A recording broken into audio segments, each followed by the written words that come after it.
This is my Meissner 150B transmitter by Signal Core that I'm listing on the AMFONE.net swap meet. Today is September 7th, 2019. I am bringing it to the NEAR-Fest Hamfest in Deerfield, New Hampshire on October 11 and 12, 2019 to sell it there. And I'm hoping somebody will claim it ahead of time and I can meet them there and make the sale. So first I'll show you what it's missing, then I'll tell you what it comes with. So, it's missing the cabinet. And what else? It's missing the 3 cables for the back. There's a power cable that goes here. There's an interface cable to the exciter unit, which is not included because I don't have it. That would go there. And there's another interface cable that goes to the exciter unit there, which basically the same as external VFO. Here's a nice shot of the back. It also does not come with the 813 tube, but I got most of the other tubes. In place of the 811s, I got these 572s.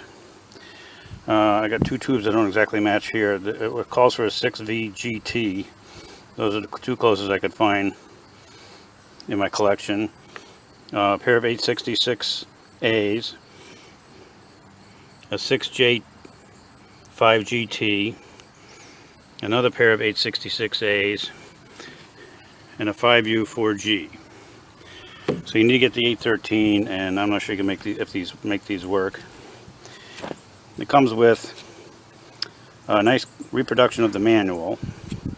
I'll give you a shot of the tube listing in case you want to do a freeze frame on the tube listing here.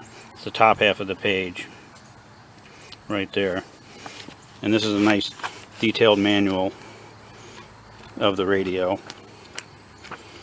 on how to use it. The module on the left, I had to write all this down.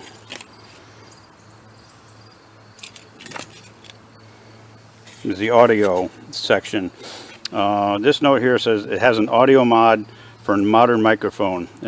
Needs an extra tube. It's reversible because it used a carbon mic before. A transformer is removed, and I figured out this is where the transformer was removed, and they put a tube in there. And I'll see if I can find the mod online to see what the tube is. It needs a modulation transformer at the plexiglass. That's the other big thing I meant to mention right off that's missing. I'm not sure why it's missing. I don't know if somebody cannibalized it, but I do know the guy who had this before me liked to use external modulation transformers for better audio. Maybe he was getting geared up for that. This is the RF deck, and it's all nice and intact. This is the power supply. I had to write all this down when I picked all this up. There's the fuses, spot for the tubes, so that's all intact. And it comes with this box of beautiful coils that need to be installed with it, and it latches shut right there. And what else? And the coils, I think, go here mostly. I think I saw a picture of them on the web in one other place, but mostly they would mount right there. And this B and C is probably something the guy I got it from installed to interface with the external VFO, because I have some of his other equipment. This particular guy I got it from, and he seemed to favor that for interfacing to his external VFOs. I wanted to pick up some AM equipment, and I did at NEAR-Fest one year, and then this guy heard I was looking and asked me if I would take the stuff off his hands, and this is just surplus to my needs. I called him the other day to ask him a question about it, and I found out that he passed away in April of this year, 2019, which was sad. And I can't remember what else I was going to say about it. Oh, the meter glasses are tender. This one moves, this one's got a break in it, this one's plastic, this one's got a break in it. Here, I'll get a shot of the plate there, and of the switches.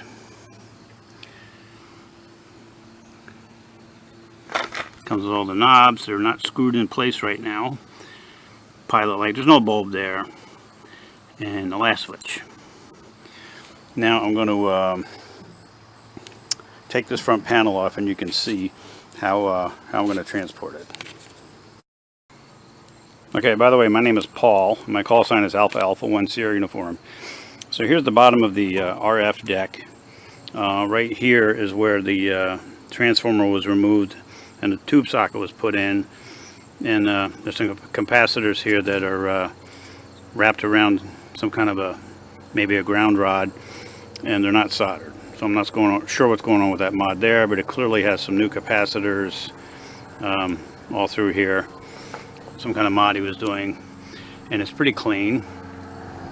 And then here is the RF deck, nice and clean.